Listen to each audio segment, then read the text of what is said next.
Governor Brown's stay-at-home order was completely legal. The governor's orders are no longer orders that are enforceable. Until it wasn't. Isn't the law fun? Masks. Good for keeping your neighbors healthy.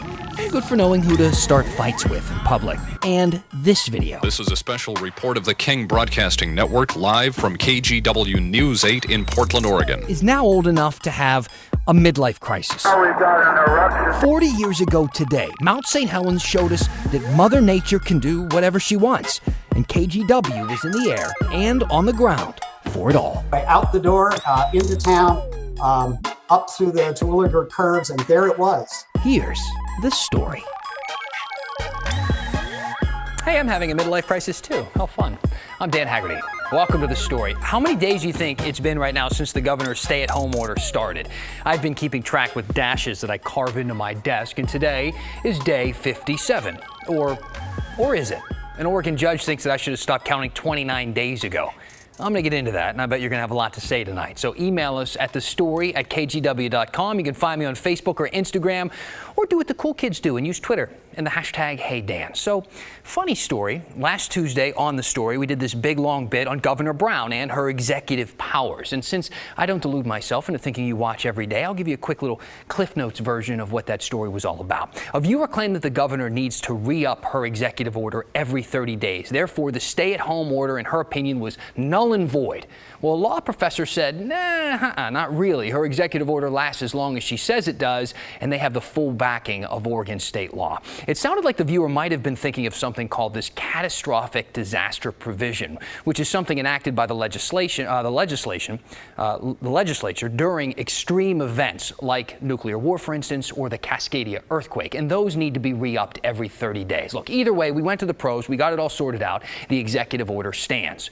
But we ended that story with this little asterisk because of some churches in Eastern Oregon that were suing Governor Brown. They argued it should have been subject to that 30-day expiration. And then, today, this happened. And this preliminary injunction basically orders the governor to stand down in terms of enforcement of her executive orders as it relates to closures of businesses and religious organizations, houses of worship, and the like. The impact of this preliminary injunction means that the governor's orders are no longer orders that are enforceable as a criminal violation.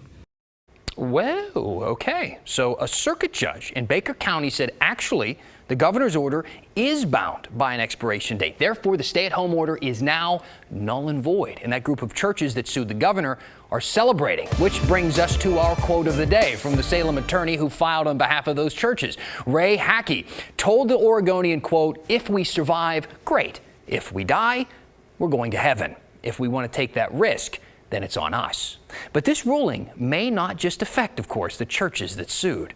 One could read it as applying only to the plaintiffs in this case. One could also read it as striking down the governor's orders throughout the state. All right, that's Paul Dillard, law professor, Willamette University, the same guy that we talked to figure out the governor's authority in the first place. Now, Professor Dillard put it this way today. He said that there were 3 different laws that the governor could have used to implement her executive order. The one she used was the Emergency Declaration Statute. It's been on the books since 1949. It has no time limit. So basically, it was good for as long as she wanted it to be good. Then there's that Catastrophic Disaster Statute, which we mentioned a moment ago. That's the one that churches that they sued the governor think she should have used. But then there's one that we haven't talked about, and that's the Emergency Declaration specific to public health. This one only passed in 2007, and it has a 14-day expiration attached to it. And the Baker County judge who made today's ruling decided that this was the law that applies in this crisis. And here's one of the main reasons why. Judge Shirtcliffe noted that it was the public health emergency statute that empowered the governor to control movement in and out of areas, which of course is essentially what a stay-home order does. It controls people's movement. He thought that controlling movement was not authorized by the earlier, more general emergency statute. All right, again, so that law has a 14-day limit, and the judge ruled that the governor could re-up that order once by herself. But after that, she would need approval from the legislature, meaning that according to his interpretation, the order expired after just 28 days, which, like I said, was 29 days ago. Now, obviously, this ruling is bringing up a ton of questions, like can places just open up now without any restrictions at all? Is this decision retroactive? Like, what does this mean, for instance, for that Salem salon owner who was fined $14,000 for opening up against the state orders? Does she have a case here? We don't know any of that yet. But if it shows us anything, it's how much of American law can come down to the interpretation of one person, and in this case, a judge in Baker County, though this ruling will most likely be decided by 7 justices. Oregon's Attorney General tweeting out, "My office will immediately appeal this decision to the Oregon Supreme Court. With all respect, I believe the trial court's grant of preliminary injunction is legally incorrect." She also urged Oregonians to keep following the rules the governor put in place. All right, now to our big story tonight. Doesn't get much bigger than this. It's 40 years in the making. Today, in 1980, Mount St. Helens blew its top and covered the Northwest in a cloud of ash. If you were around in those days, there's no forgetting about it. And to kick off this special series of stories for you on this big anniversary, we thought it made sense to talk to somebody who witnessed it all up close and personal. So let's take a deep dive into the KGW Vault with the help of a former KGW reporter, Boyd Levitt. This is a special report of the King Broadcasting Network live from KGW News 8 in Portland, Oregon. First, we take you live to Amboy, Washington, where reporter Boyd Levitt is standing by in the shadow of Mount St. Helens. Boyd? For Robin and Ralph, the volcano's blasts have come with a vengeance today. The spectacle of the massive plume is one that few will forget. With a little bit of wind from the west late today, we can get a little better view of it this afternoon than we had earlier in the day to see that the conically shaped top of the mountain is now gone. That in fact there's a rounded appearance to the top of the volcano. That the steam and the ash are coming from a wide area on top. Obviously there is a very large crater there. Well, certainly a historic day. I mean, 40 years on, things have changed a lot, but you know, those memories sear themselves into your mind.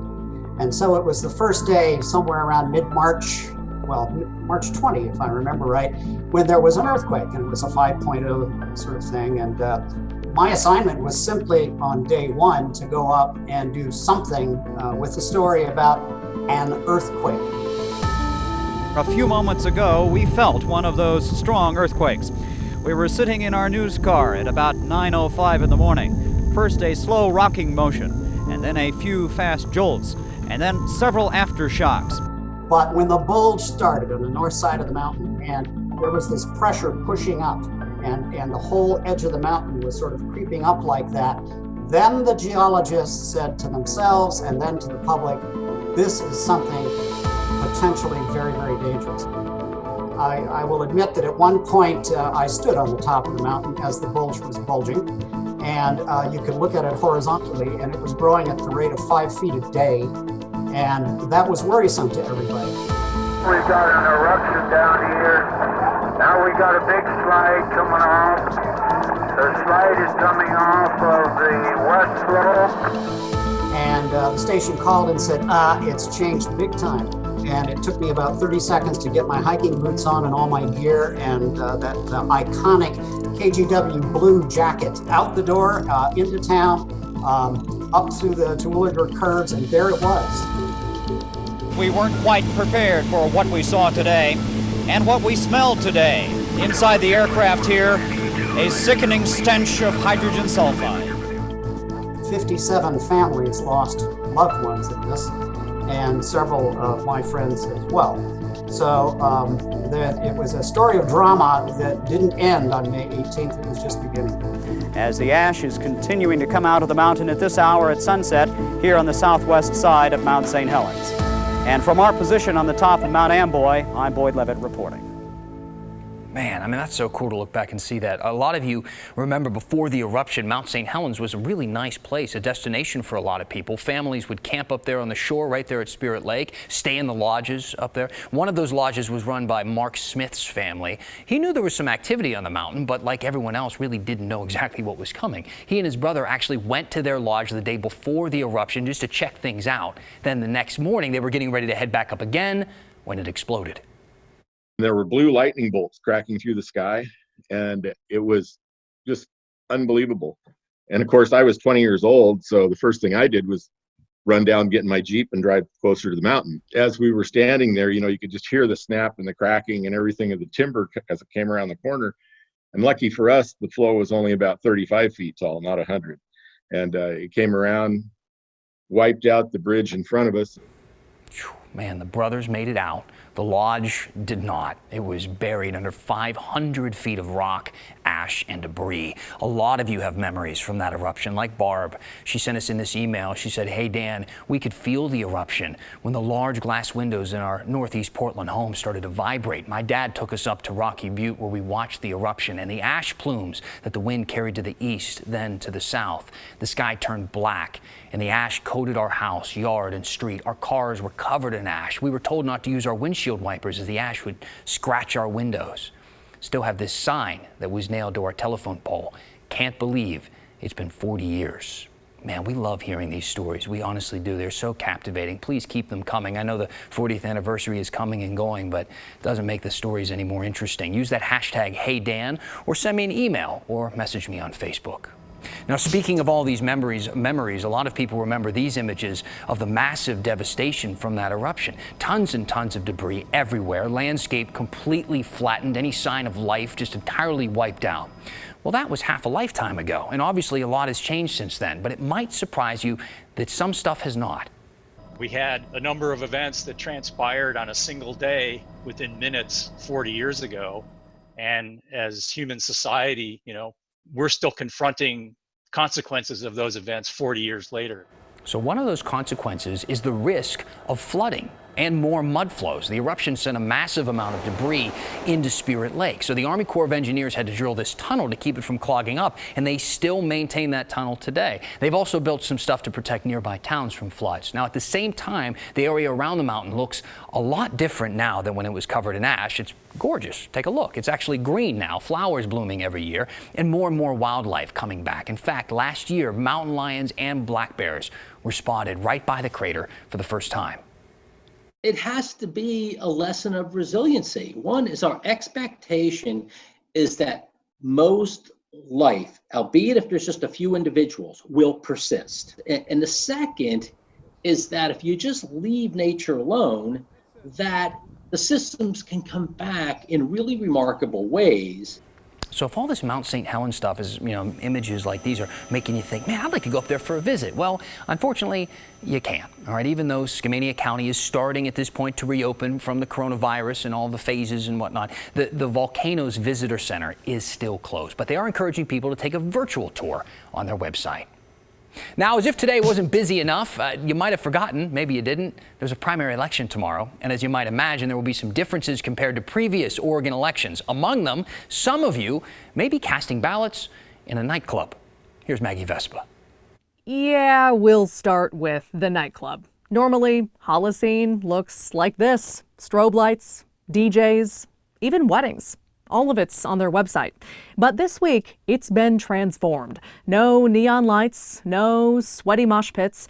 Now it's voting booths set up 6 feet apart. We figured what better way to physically distance than just have people not needing to come into the office at all. Tim Scott is the director for Multnomah County elections. And going into Tuesday's presidential primary, he's hoping, frankly, to keep people out of their Southeast Portland headquarters. It's the reason for taking over the club and for setting up this tent in a neighboring parking lot.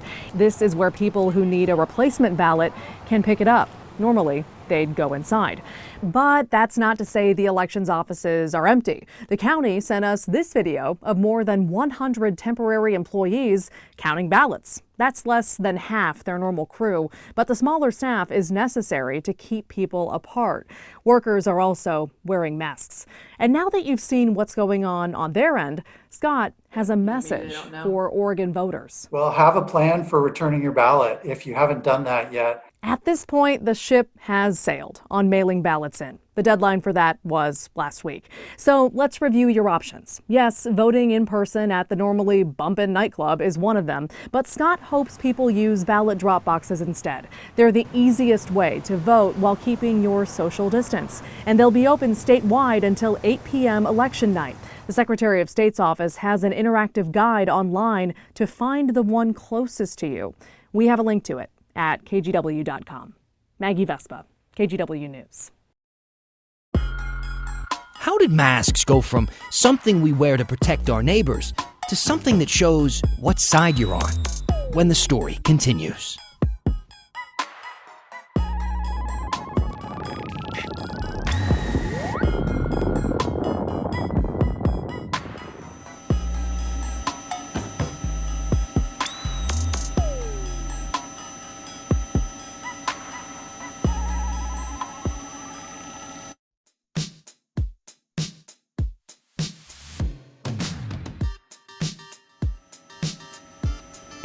All right, hey guys, yeah, these Sky 8 videos are just amazing.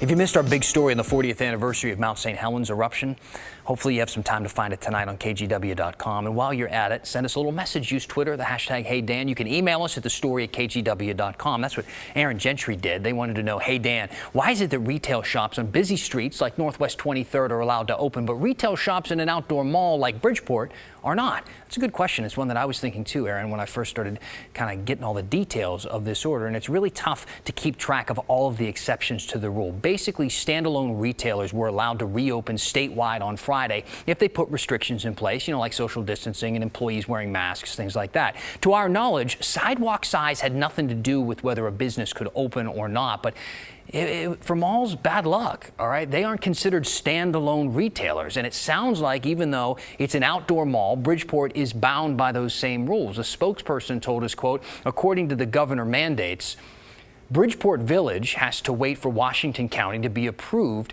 because it's an outdoor shopping center. So it sounds like those stores will not reopen until the county is able to enter phase 1, which probably won't happen before June. Then again, if you watched our lead story, who really knows at this point? So just stay with us for the latest. Now, as we talk about the gradual reopening of Oregon, there's a video I want to talk about that's been going around Portland a lot. A lot of people have been seeing it and commenting on it and talking about it. It shows this guy in a store not wearing a mask and kind of getting into it with someone who wants him to put one on. Now, I can play that argument for you right now, but, it's my show and I don't want to. Frankly, I'm kind of tired of that outrage bait. I wouldn't click on it if I saw it. I'm not going to force you to watch it. If you want to see it, it's very easy to find. Go find it, by all means. But I bring it up because it kind of starts to feel like these masks are the latest indicator of what side you're on, whether you're on the side that's blowing this all out of proportion or the side that doesn't care about the people around you. As if that's the only two sides of the coin or something. Now, I'm not going to tell you what to do because, frankly, who cares what I think? That said, it's a business's prerogative to make the rules in their establishment, and it's our responsibility as customers to follow them. Those no shirt, no shoes, no service signs, those aren't empty threats. If a business wants to add no masks to that list, well, right now they can. PDX, for example, does that. TriMet is going to start requiring them on Wednesday. But let's assume for a second the business doesn't require customers to wear masks. A lot of them aren't going to do that. Well, then it's up to those customers to decide what's best for them. I just hope whatever decision you make it with other people in mind because you're being a nice person. Because remember, unless you're a nurse with an N95 mask, the mask you're probably wearing really isn't doing all that much to protect you. It's protecting the people around you, just in case you have the virus and don't know. All right, let's move on, shall we? Talk about one of the few industries that may come out of this pandemic even stronger than before. We're talking about the pot industry. It has had record sales in Oregon, and our investigator Kyla Boshi found out that the next step may just be federal legalization. The coronavirus pandemic could be a catalyst for the federal government to legalize marijuana once and for all, say proponents. And here's why. Sales are surging. In April, Oregon saw a record-setting $89 million in marijuana sales. That generates tremendous tax revenue at a time when other sources like personal income tax or lottery revenues are down. Dispensaries were deemed essential in many states, including Oregon, allowing them to remain open during stay-at-home orders, explained Congressman Earl Blumenauer. There's a reason why over 25 states have declared marijuana dispensaries to be essential services. I mean, these are things that people rely on. And while many businesses are reducing their workforce, proponents say legalizing pot nationwide could help create new jobs for many Americans. Up until March, there was almost 250,000 people who worked in the industry. Congress is already considering reform to marijuana banking laws. The latest COVID-19 relief bill, which passed the U.S. House, would give marijuana-related businesses access to banks. Why should marijuana-related businesses have access to the same loans that many other small businesses do? Kyle, it really is a basic question of fairness. Senator Ron Wyden believes dispensaries in legalized states like Oregon should be able to open a bank account and take out a loan like any other business. I also think it's an important public safety issue, because I don't think that we should require these businesses, in effect, to be cash only. Last week, Senate Majority Leader Mitch McConnell, a Republican, sharply criticized the marijuana banking provision. The word cannabis appears in the bill 68 times, more times than the word job. At the same time, there's growing momentum for pro-legalization at the state level. A half dozen states are expected to vote in November or have bills pending that could legalize adult use of marijuana. It's kind of a no-brainer, to think about it. I mean, to be frank, a lot of people smoke marijuana. A lot of people are pro-marijuana, and it's ever-changing as the years go on. Rob Arnold, owner of the marijuana dispensary Jane in Northeast Portland, says Oregon is an example of a state that's allowed legalization and seen the industry flourish even in the toughest of times. Okay, Kyle Aboshi joining us now. The numbers show that legalized marijuana has been financially successful for the state of Oregon. Are other states seeing similar numbers? A recent survey seems to suggest that's the case. They looked at 9 different states where recreational marijuana is legal, including Oregon and Washington, and voters overwhelmingly supported it. They believe that legislation has been far more of a success than a failure. Got it. Kyle Aboshi, thank you so much. All right, very busy news day today. Lots to talk about, so why not talk to us just a little bit? Pick up your phone, use the hashtag HeyDan, email me at thestory@kgw.com. I like to read comments at the end of the show, and I'm going to read some tonight. Yes, even the mean ones.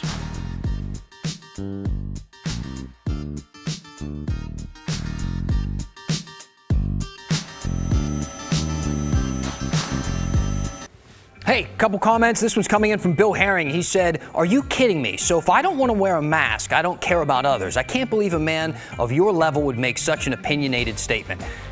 What level do you think I'm on? First of all, that's not really what I said. I don't think that there are two sides to the coin. I don't think if you don't wear a mask, you don't care about people next to you. But I do know that they're proven to keep the spread of the virus from going from you to another person by a certain percentage. It brings it down a lot. And I know that a lot of people are really, really nervous and anxious right now. So do what you want. But if you want to be a really nice person, maybe wear a mask and make the people around you feel more comfortable. Got another question coming in from Linda. She said, the ruling today from the Baker County judge states effective immediately. She's talking about the discussion about the governor's order and whether or not it holds water. So can businesses reopen now without restrictions statewide? That's the big conversation, right? It's being appealed to the state Supreme Court with asking to stay the order, meaning that the Supreme Court would go ahead and say this ruling doesn't count right now until we can weigh in. But they haven't done that yet. So as of right now, some interpretations would say, yes, this is what this means. If you can't tell, the whole thing's pretty confusing, pretty convoluted. We're doing our best to sort the whole thing out for you right here on The Story, but I already know that this is begging more questions than it's answering. So please ask me those questions. Use the hashtag HeyDan. We'll be here every night on The Story to help you answer them. For now, that's it. We'll see you back here on Tuesday.